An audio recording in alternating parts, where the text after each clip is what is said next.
Why do so many autistic individuals struggle with language and cognitive processing? What if these struggles weren't rooted in lack of ability, but are rather the result of being excluded from the socialization process? Socialization is where we naturally learn the unwritten rules of communication. Things like interpreting tone of voice, understanding sarcasm, or grasping abstract concepts. In this video, I'll explain how these challenges arise and how trauma causes withdrawal and increased time in a creative mind state, and how this state fosters the development of a systemizing cognitive style while at the same time limiting opportunities for social learning. Language and cognitive processing begin with socialization. We learn how to communicate by interacting with others through watching facial expressions, mimicking tones of voice, and interpreting subtle social cues. Socialization teaches us the nuances of language that go far beyond its basic structure, like how to understand sarcasm, idioms, and figurative speech. But when access to this natural process is blocked by trauma, the brain has to figure out another way of navigating through the world. Without opportunities to develop social and emotional skills, the conscious mind focuses itself inwards and retreats into what is known as the creative mind state. The conscious mind has two states of being. It's either fully aware, here in the present moment, receiving and interpreting sensory information from the outer world, or it's in an altered state of consciousness known as the creative mind state. Now, in the creative mind state, the conscious mind cannot receive any sensory information from the outer world.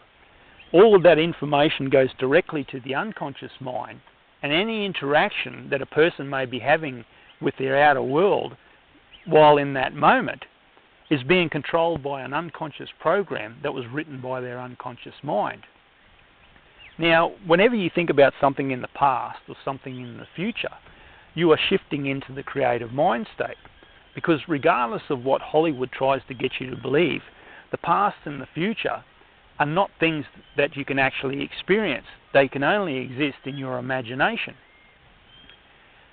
Another word that's often used for the creative mind state is daydreaming. But the best example of the creative mind state is what is known as highway hypnosis. And this is a phenomenon where a person can drive for hundreds of miles in a trance-like state and get to the end of their journey and realize that they can't remember half of the small towns that they drove through. And the reason for this is that as they were driving through those small towns, they were deep in thought about something in their past or something they foresaw was going to happen in the future. For example, they might have been thinking about their up-and-coming wedding, and they were making plans for the guest list, the seating arrangements, the catering, the music, etc. So they were deep in the creative mind state because they were imagining something that was going to happen in the future. And because they were in that state, their conscious mind couldn't receive any sensory information from the outer world. And all that information was going directly to their unconscious mind, which was driving the car for them through an unconscious program that it created while they were learning how to drive. Now, because their conscious mind wasn't receiving any sensory information from the outer world, it couldn't create any memories of the outer world. It could only create memories of what they were imagining, whatever they imagined they were seeing, hearing, smelling, touching, or tasting. So when they get to the end of their journey and they look back at all those small towns, they realize they can't remember them because they actually didn't create any memories of them. There's nothing for their mind to recall. But they can remember all of the wedding plans that they created while they were driving through those towns. For individuals that experience an ever-increasing number of emotional triggers in their outer world due to accumulating traumas, this creative mind state offers a welcoming retreat from their overwhelming social triggers. In this state, these individuals focus on patterns and systems and logic, analysing them and forming connections that make sense to them. And it's in this environment that the systemizing cognitive style begins to develop. It's an extraordinary adaptation, a way of seeing the world through structures and rules and patterns that provide clarity and predictability. The more a person retreats from the empathizing world of social interaction, the more time they tend to spend in their creative mind state and the more their systemizing cognitive style develops.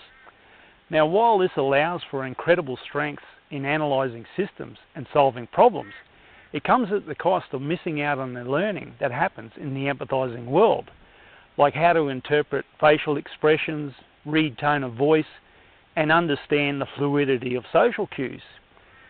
These skills are just not available in the creative mind state because they rely on direct engagement with others. Over time, the lack of these social and communication skills leads to misunderstandings, rejections, and even ridicule. Each of these negative experiences further reinforces the cycle of avoidance. Communication feels unsafe and social interaction becomes overwhelming. As a result, retreating into the creative mind state becomes a coping mechanism, but the more time spent in this state, the greater the gap grows in social and language development, further solidifying the systemizing cognitive style and making the empathizing world feel even more foreign. This is also why many autistic individuals take language so literally. Without access to the socialization process, where tone, sarcasm, and abstract language are taught, the brain treats language as a system of clearly defined rules. Literal interpretation becomes the default because it aligns with the structured and rules-based way that the systemizing mind sees the world. Sarcasm, idioms, and abstract concepts exist outside of that system, making them harder to grasp without direct social learning. But here's the hopeful part: these patterns aren't permanent. By addressing the traumas that initially blocked access to the socialization process, we can help the brain to feel safe enough to re-engage with the world. Healing the emotional pain tied to early experiences allows individuals to explore social interaction without fear. This creates opportunities to learn the nuances of communication and establishes a more balanced ratio of systemizing to empathizing cognitive style. Healing isn't just about resolving the past, it's about opening doors to growth in the present.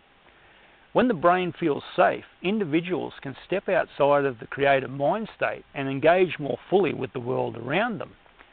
This doesn't diminish the strengths of the systemizing cognitive style. It complements them by adding the social and emotional skills that make communication and connection more accessible. Language and cognitive processing issues don't just arise from an inherent inability.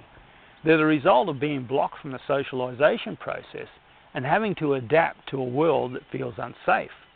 But with support, understanding, and healing, these challenges can be transformed, unlocking the potential for growth and meaningful connection. In the next lesson, we'll explore how trauma creates sensory sensitivities and overwhelm, which are also a major part of the struggles associated with being on the spectrum. So if you haven't done so already, subscribe to this channel to learn more about autism, trauma, and the path to healing. And give that notification bell a good nudge so that you don't miss out on a single video in this series. Because once you understand that trauma is at the root of all of your challenges on the spectrum, that will change everything for you. Because even though it is considered that autism is incurable, trauma is highly treatable. So if this video has grabbed your interest and you want to learn more about how trauma impacts autism, then I'll put a link in the description below to one of my blog posts, Unraveling the Autism and PTSD Overlap. It breaks things down and explains them in a way that makes it simple to understand. Now, I've also put a link down there to my free PDF, The Top 3 Myths About Autism and the Path to Spiritual Wellness for Autistic Adults, where you can begin your journey to healing trauma and embracing empowerment. Now, if you find that you even want to know more about how trauma impacts autism, then this video up here will sort you out.